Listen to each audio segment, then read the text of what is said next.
बिस्मिल्लाहिर्रहमानिर्रहीम। अस्सलाम वालेकुम दोस्तों, नई वीडियो में खुश आमदीद। दोस्तों, आजकल एक ड्रामे के बहुत ज्यादा चर्चे हैं जिसको हर कोई करंटीना में देख रहा है और पाकिस्तान टेलीविजन से उसकी उर्दू डबिंग में किस्सें जारी हैं। दोस्तों, आज की वीडियो में हम आपको बताएंगे कि सल्तनत उस्मानिया के अर्तुगरुल आखिर कौन थे। वीडियो की तफसील में जाने से पहले आप देख रहे हैं हकीकत की दुनिया डॉक्टर अली के साथ। हमारा चैनल सब्सक्राइब करके घंटी के निशान को दबाना मत भूलिएगा। इस वीडियो को ज्यादा से ज्यादा फेसबुक, व्हाट्सएप और सोशल मीडिया पर शेयर जरूर करें। शेयर और लाइक करने के साथ साथ कमेंट बॉक्स में पाक फौज जिंदाबाद, पाकिस्तान परिंदाबाद और पाकिस्तान के गुमनाम हीरोज को सलाम का नारा कमेंट जरूर कीजिएगा। दोस्तों, अर्तुगरुल गाजी के नाम से एक तुर्क ड्रामा पाकिस्तान टेलीविजन पर उर्दू जुबान में नशर किया जा रहा है, लेकिन उर्दू जुबान में डबिंग से कबल ये ड्रामा पाकिस्तान में इस हद तक मकबूल है कि इसके मदाहों में वजीर आजम इमरान खान को भी गिना जाता है, जो उसमें दिखाई गई इस्लामी तहजीब की तारीफ कर चुके हैं। उस्मानी रवायात के मुताबिक अर्तुगरुल सल्तनत उस्मानिया के बानी उस्मान अव्वल के वालिद थे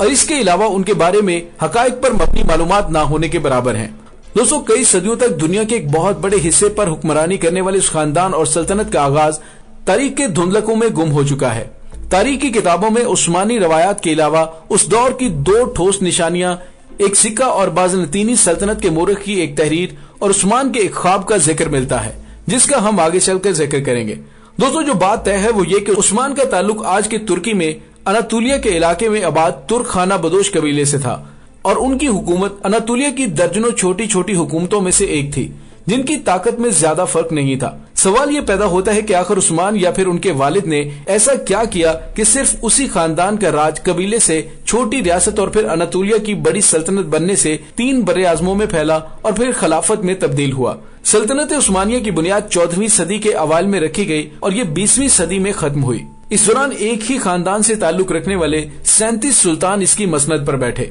एक मुरख के मुताबिक किसी खानदान का मुसलसल इतनी देर तक हुकूमत करना मौजज़े से कम नहीं है। कैरोलाइन फिंकल अपनी किताब उस्मान का ख्वाब सल्तनत उस्मानिया की कहानी में लिखती हैं कि उस्मानियों की कामयाबी की वजूहात कुछ भी हों, लेकिन उनकी अनातोलिया में अपने हमसायों के साथ 2 सदियों पर फैली हुई लड़ाई इंतहाई सख्त थी। सैंडफोर्ड जेशा अपनी किताब सल्तनत उस्मानिया की तारीख और जदीद तुर्की में इस रवायत का जिक्र करते हुए लिखते हैं कि सल्तनत उस्मानिया की शुरुआत तारीख के तालिब इल्म के लिए हमेशा से अहम सवाल रहा है, लेकिन उस दौर के जराये की कमी और बाद के अदवार में लिखी गई रवायात में तजाद की वजह से पूरे यकीन से कुछ कहना मुश्किल है। उन्होंने इस मशहूर रवायत को बयान करते हुए लिखा, उस्मानियों के जद्दे अमजद सलमान शाह थे, जो कई कबीले के सरदार थे और 12वीं सदी के आखिर में शुमाली ईरान के एक इलाके में आबाद थे। रवायत के मुताबिक मंगोल हमलों के पेश नजर दीगर बहुत से तुर्क कबाइल की तरह ये कबीला भी गुलामी और तबाही से बचने के लिए नए इलाकों की तरफ रवाना हुआ और जयशाह के मुताबिक ख्याल है कि सलमान शाह शाम में दाखिल होते हुए दरियाए फुरात में डूब गए और उसके बाद उनके 2 बेटे वापस चले गए, जबकि अर्तुगरुल ने मगरिब की तरफ अपना सफर जारी रखा और अनातोलिया के इलाके में दाखिल हो गए, जहाँ सिलजोक हुक्मरानों ने उनकी मदद के बदले उन्हें अनातोलिया के मगरबी इलाके में जमीन दे दी। जयशाह की किताब में दर्ज इन रवायात के मुताबिक अर्तुगरुल 1280 में चल बसे और कबीले की क़यादत उनके बेटे उस्मान को मिल गई। फिंकल लिखती हैं कि उस्मानी रवायात के मुताबिक अर्तुगरुल नामी एक कबायली सरदार शुमाल मगरबी अनातोलिया में आकर सिलजूक और बाज़नतीनी सल्तनतों के बीच के इलाके में आबाद हुआ और इस रवायत के मुताबिक सिलजोक सुल्तान ने अर्तुगरुल को सौगत में कुछ इलाके अता किए। लेकिन अर्तुगरुल का उस्मान से क्या ताल्लुक है? दोस्तों, फिंकल लिखती है कि उस्मान के दौर में मिलने वाला वाहिद सिक्का अगर असली है तो उससे साबित होता है कि अर्तुगरुल यकीनन तारीखी शख्सियत है। उस सिक्के पर उस्मान वल्द अर्तुगरुल दर्ज है। फिंकल लिखती है कि उस्मान का अपने नाम पर सिक्का जारी करना साबित करता है कि वो उस वक्त सिर्फ एक कबायली सरदार नहीं थे, बल्कि अनातोलिया में अपने आप को सिलजोक मंगोल सल्तनत के साए से बाहर एक खुद मुख्तार अमीर समझना शुरू हो चुके थे। दोस्तों, फिंकल लिखती हैं कि उस्मानियों का पहली बार जिक्र सन 1300 के करीब मिलता है। उस वक्त एक बाज़नतीनी मौरख ने लिखा है कि सन 1301 में बाज़नतीनी फौज का सामना उस्मान नामी एक शख्स की फौज से हुआ। जंगे बाफूस कहलाने वाली ये लड़ाई कुस्तुनतुनिया यानी इस्तांबुल के करीब लड़ी गई और उसमें बाज़नतीनी फौज को बुरी तरह शिकस्त हुई, लेकिन उस्मानियों का बाज़नतीनी सल्तनत की बराबरी करने में अभी बहुत वक्त था और जब ऐसा हुआ तो उसके साथ ही खानदान का अचानक गुमनामी से निकलकर इतना आगे आने के बारे में कई कहानियों ने भी जन्म लिया। मोरख कहते हैं कि उस्मानी इस लिहाज से खुशकिस्मत थे कि उनका इलाका कुस्तुनतुनिया के करीब था, जिससे कभी भी कामयाबी की सूरत में बड़ा इनाम यकीनी था। दोस्तों, बात करें कि उस्मान का ख्वाब क्या था, तो मोरख लेस्ली पी पेरिस ने अपनी किताब the imperial harem, women and civility in the Ottoman Empire में लिखा है کہ سلطنت عثمانیہ کے آغاز کے بارے میں سب سے زیادہ سنی جانے والی روایت کے مطابق عثمان نے اپنی ابتدائی کامیابیوں کے بعد ایک خواب دیکھا تھا۔ اس خواب میں انہوں نے دیکھا کہ ایک درویش شیخ ادیبالی کے سینے سے چاند نمودار ہوتا ہے اور اس کے اپنے سینے میں داخل ہو جاتا ہے۔ اس کے ساتھ ہی اس کے پیٹ سے ایک بہت بڑا درخت نکلتا ہے جس کا سایہ پوری دنیا پر چھا جاتا ہے۔ اس درخت کی شاخوں کے نیچے چشمے بہتے ہیں جس سے لوگ پانی پیتے ہیں اور کھیت سیراب ہوتے ہیں۔ عثمان نے جب شیخ ادیبالی سے تعبیر پوچھی تو انہوں نے کہا کہ خدا نے عثمان اور اس کی اولاد کو دنیا کی حکمرانی کے لیے چن لیا ہے، اور انہوں نے کہا کہ ان کے سینے سے نکل کر عثمان کے سینے میں داخل ہونے والا چاند ان کی بیٹی ہے، اور جو اس کے خواب کے بعد عثمان کی اہلیہ بن گئی۔ فنکل لکھتی ہیں کہ ابتدائی عثمانی سلطانوں کو اپنے آغاز کی تاریخ معلوم کرنے سے زیادہ دلچسپی دوسروں پر حکومت کے اپنے حق کو ثابت کرنے میں تھی، اور ان کے نزدیک ان کی سلطنت کا آغاز ایک خواب سے ہوا تھا جو عثمان نے ایک بزرگ درویش کے گھر میں قیام کے دوران دیکھا تھا۔ وہ مزید لکھتی ہیں کہ اس خواب کی کہانی کے حق میں دستاویزی ثبوت بھی تاریخ میں ملتا ہے، اور وہ یہ ہے کہ سلطنت عثمانیہ کے ابتدائی دور کے زمینوں کے کاغذات سے اندازہ ہوتا ہے کہ عثمان کے دور میں ادیبالی نامی بزرگ موجود تھے، اور اس بات کی بھی کچھ شہادت ہے کہ ان کی بیٹی عثمان کی 2 بیویوں میں سے ایک تھی۔ دوستو، کیرولائن فنکل لکھتی ہیں کہ جس اناطولیہ میں یہ ترک قبائل موجود تھے وہاں بہت عرصے سے کئی نسلوں اور مذاہب کے لوگ آباد تھے، جن میں یہودی، آرمینائی، کرد، یونانی اور عرب شامل تھے۔ اس علاقے کے مغرب میں ماضی کے مقابلے میں بہت کمزور بازنطینی سلطنت تھی جس کا اختیار اچھے دنوں میں اناطولیہ سے ہوتا ہوا شام تک تھا، اور مشرق میں سلجوق جو اپنے آپ کو رومی سلجوق کہتے تھے 13ویں صدی عیسوی کے وسط میں منگولوں کے ہاتھوں شکست نے سلجوکیوں کو کمزور کر دیا اور وہ منگولوں کو نذرانے دینے پر مجبور ہو گئے۔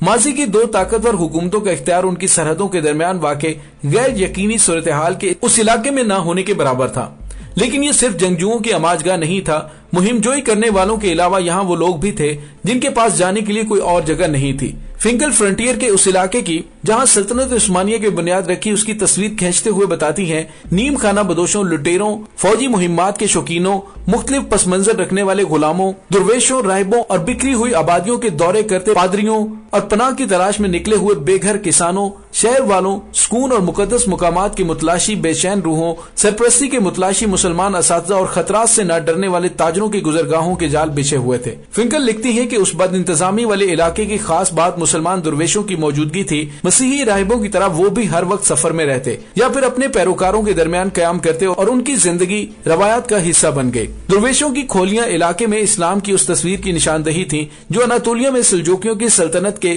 سنی اسلام کے ساتھ عام تھا۔ اسٹینفورڈ جیشا اپنی کتاب میں لکھتے ہیں کہ ترک خانہ بدوش جب اناطولیہ آئے تو صوفی بزرگ بھی ان کے ساتھ ہی آ گئے، جس پر طاقتور سلجوک حکمرانوں کو کوئی اعتراض نہیں تھا کیونکہ وہ ان صوفیوں کی لوگوں میں مقبولیت کی وجہ سے اپنے علاقوں سے نکل جانے پر خوش تھے۔ جے شاہ مزید لکھتے ہیں کہ اس عمل میں کچھ مسیحی ہلاک اور اپنا علاقہ چھوڑ کر جانے پر مجبور ہوئے، لیکن زیادہ تر اپنی جگہ پر رہے۔ کچھ نے اسلام بھی قبول کیا۔ کچھ ترک صوفی سلسلے مسیحی مذہبی مقامات میں بھی داخل ہوئے جہاں مسیحی اور مسلمان ساتھ ساتھ ایک ہی جگہ پر عبادت کرتے نظر آتے تھے۔ دوستو، سوات کے علاقے جس کے بارے میں کہا جاتا ہے کہ یہ ارتغرل کو سلجوک سلطان سے ملا تھا، اس میں ارتغرل کے نام سے ایک چھوٹی سی مسجد اور ایک مزار ہے جس کے بارے میں کہا جاتا ہے کہ وہ ارتغرل کے بیٹے نے اس کے لیے بنائی اور پھر جس میں عثمان کے بیٹے راہان نے اضافہ کیا۔ کیرولائن فنکل لکھتی ہیں کہ اس مسجد اور مزار پر اتنی بار کام ہوا کہ اس کی پہلی تعمیر سے کوئی نشانی نہیں بچی، اس لیے کسی عمارت کے بارے میں پورے اعتبار سے نہیں کہا جا سکتا کہ وہ عثمان کے دور کی ہے۔ انہوں نے مزید لکھا کہ 19ویں صدی کے آخر میں سلطان عبدالحمید دوم نے